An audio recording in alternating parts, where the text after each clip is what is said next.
నమస్కారం, చరణ్ టీవీకి స్వాగతం. ప్రజా సేవకు నడుం బిగించిన శ్రీపాద ట్రస్ట్ మానవ సేవే మాధవ సేవ అన్న లక్ష్యంతో నిరుపేద ప్రజలకు అండగా నిలుస్తున్న ట్రస్ట్ చైర్మన్ పైడి శ్రీధర్ గుప్తా నర్సాపూర్ నియోజకవర్గంలో ఆపదలో ఉన్న అన్నదాతలకు తమ వంతు సహాయ సహకారాలు చేయడంలో ఆయనే నెంబర్ 1. వ్యాపారం అంటేనే సంపాదించడం అనే సిద్ధాంతానికి పూర్తిగా వ్యతిరేకి శ్రీధర్ బాయ్.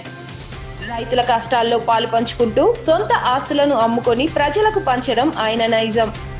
ఆర్య వైశ్య వర్గానికి మంచి పేరు ప్రతిష్టలు తేవడంలో శ్రీధర్ గుప్తాకు సాటి ఎవ్వరు లేరు.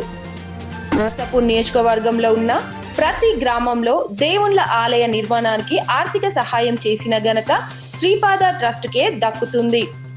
ట్రస్ట్ చేస్తున్న సేవా కార్యక్రమాలపై వరుస ప్రసారాలు మీ చరణ్ టీవీలో.